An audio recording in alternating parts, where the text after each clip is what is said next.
చంద్రబాబు నాయుడు గారిని గాడిదలు కాస్తున్నావా అని చెప్పేసి సంబోధించారు. అంటే ఇవాళ రాష్ట్రాన్ని పరిపాలిస్తున్న చంద్రబాబు నాయుడు గారు, ఇవాళ జగన్మోహన్ రెడ్డి ప్రతిపక్ష పాత్రకు పరిమితమైనాడు. అంటే ప్రధాన ప్రతిపక్ష హోదా దక్కకున్నా అతను ప్రతిపక్ష పాత్రకు పరిమితమైనాడు.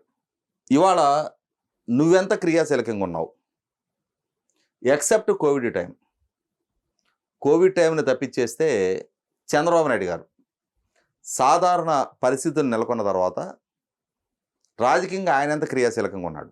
ఇవాళ ముఖ్యమంత్రిగా అధికారం, హోదా ఇవి పక్కకు పెడదాం, ఈ బాధ్యతలు నీలాగా ప్రతిపక్ష స్థానంలో ఉన్న రోజున ఆయన ఎంత టైం ప్రజలతో మమేకం అయ్యేవాడు, ఎన్ని సమస్యల గురించి స్పందించేవాడు, ఎంతగా విస్తృతంగా పర్యటిస్తూ ఉండేవాడు, ఎలా పర్యటిస్తూ ఉండేవాడు.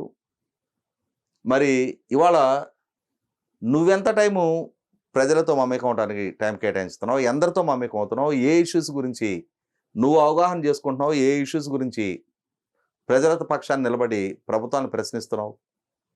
అప్పుడప్పుడు ఒకసారి యలహంక నుంచి తాడేపల్లి వచ్చి ఎవరైనా చనిపోయిన వాళ్ళు, లేదు ఇంకేదో ఒక ఈవెంట్ మేనేజ్మెంట్ లాంటి ప్రోగ్రామ్స్ ప్లాన్ చేసుకొని దానికోసం జన సమీకరణ చేసి మరుసటి రోజు నీ పేపర్లో పోటెత్తిన జనాభిమానం అని చెప్పని బ్యాన్ ఐటెంలు రాసుకొని నీకు నువ్వు స్వయం తృప్తి పొందటం కాదు, ప్రజల నుంచి ఏం ఫీడ్బ్యాక్ వస్తుంది.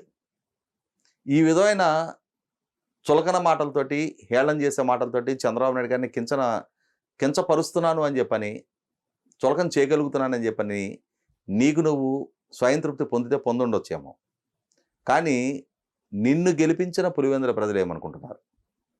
అసెంబ్లీలో 164 ఉన్న అధికారపక్ష సంఖ్యాబలాన్ని చూసి వెనులో వణుకు పుట్టి వాళ్ళని ఫేస్ చేయలేక శాసనసభకే హాజరు కాకుండా తప్పించుకు తిరుగువాడు ధన్యుడు సుమతి అని చెప్పని ఈ ప్రెస్ మీట్లు పెట్టుకుంటా నేను రాజకీయంగా క్రియాశీలకంగా ఉన్నాను అని చెప్పని నీకు నువ్వు స్వయం తృప్తి పొందితే కాదు, నీ ప్రజలు ఏమనుకుంటున్నారు అనేది మొన్న జరిగిన జెడ్పీటీసీ ఉప ఎన్నికలోనే నీ అభ్యర్థికి డిపాజిట్ కూడా దక్కకుండా చేసి, మా అభిప్రాయం ఇది, నీలాంటి అసమర్థుడి పక్షాన నిలబడి నీలాంటి అసమర్థుడిని మా ప్రజాప్రతినిధిగా ఎంపిక చేసుకున్న పర్యవసానం ఇవాళ మేము ఎదుర్కొంటున్న ఇబ్బందులకి మా సమస్యల్ని అడ్రస్ చేసే స్థాయి నాయకత్వాన్ని నువ్వు అందించలేవు అని చెప్పని మా అభిప్రాయాన్ని, మా అసమ్మతిని, మా అసంతృప్తిని ఈ రూపంగా వ్యక్తం చేస్తున్నాం అని చెప్పని 60,000 ఓట్లతో నిన్ను గెలిపించిన నీ నియోజకవర్గ ప్రజలే నీ జెడ్పీటీసీ అభ్యర్థిని